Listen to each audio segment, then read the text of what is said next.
So I have a Yamaha TF1 mixer, and one of the inputs on it has died. So the channel itself is fine, the connector is just messed up. It's port 16 here. The locking mechanism doesn't work. This doesn't actually depress the locking mechanism inside of the connector.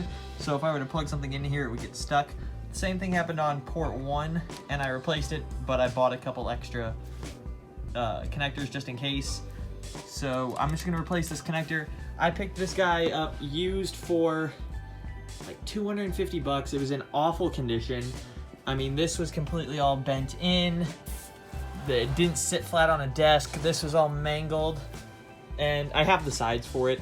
They're just pretty beat up and I don't need them. Saves on space here. But so me and a buddy of mine fixed this guy up, and now I have a perfectly working console that I paid $250 for. And I put $1.50 connector in. So it's time to do it with this port. I just noticed this one's dead, so let's get into this guy.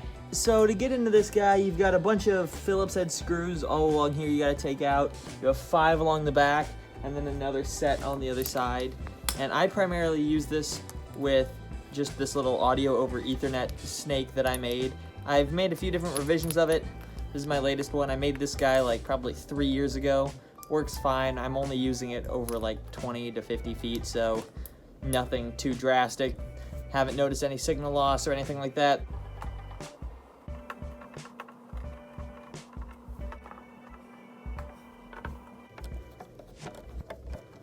One nice part about this console though is that all of the screws that go around the perimeter of it are all the same. So aside from the screws along the bottom edge here, they're all the same. So it makes keeping track of them very easy because I have to do nothing but just put them in a pile.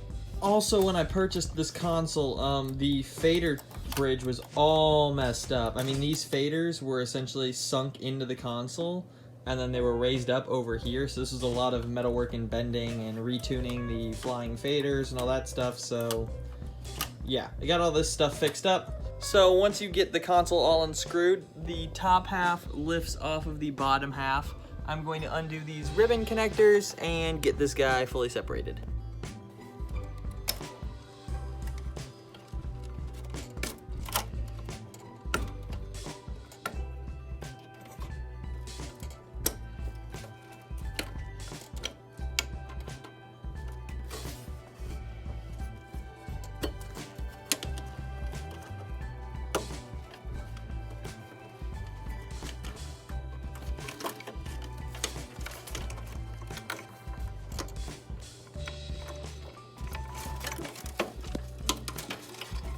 So with the console separated, you can see the fader bridge here. So these are all of your motorized faders. If the tracks become loose, you can tighten up these screws. You can just take out that screw there and the screw up top, and you can pull out any one of these faders. Then there are 2 small Phillips head screws.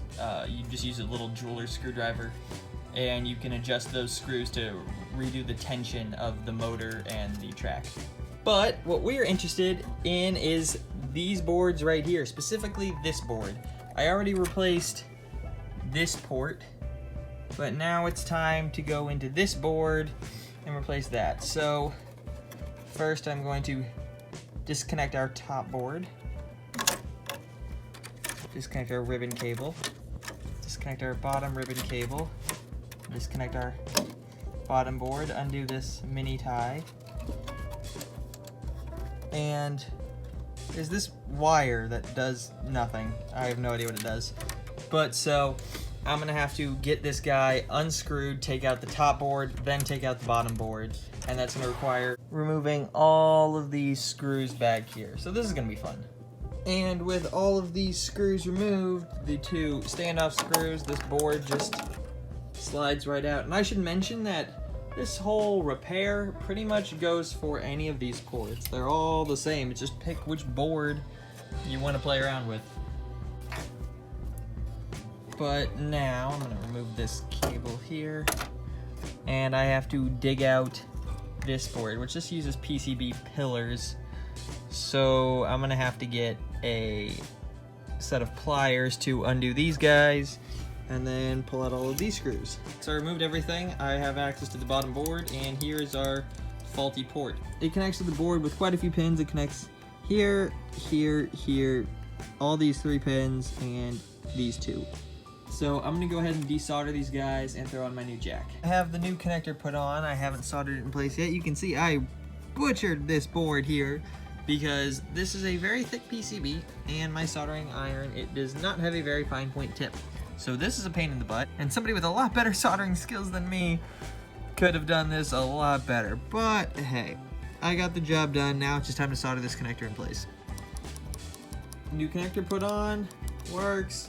I burned this pad really hardcore. Like, this doesn't actually make any contact, but it doesn't really need to. It's just one of the pins that holds everything down. Like, if you look over here, there are no traces going to it. Same on this one. Can't really see it over here because I suck at soldering. Actually, I'm fine at soldering, I just suck at desoldering things. But now it's time to get this whole guy put back together. Alright, so some time has passed. I have the console put back together now. I got it all tested and made sure it's working. Port 16 here. The release works fine, as does my mangled job of port 1. So, it's a messy success, but it's a success still. So, I'm happy with it. Got this guy fixed up now. Again, I only paid like 250 bucks for this guy. I had to buy new fader caps and spend maybe 10 hours working on it, but I got a $2,000 sound console for 250 bucks and about a day's worth of labor, so I'm happy with that. Thank you guys for watching. If you like this video, leave a like. If not, the other button works too. And if you feel like it, hit that subscribe button. See you guys.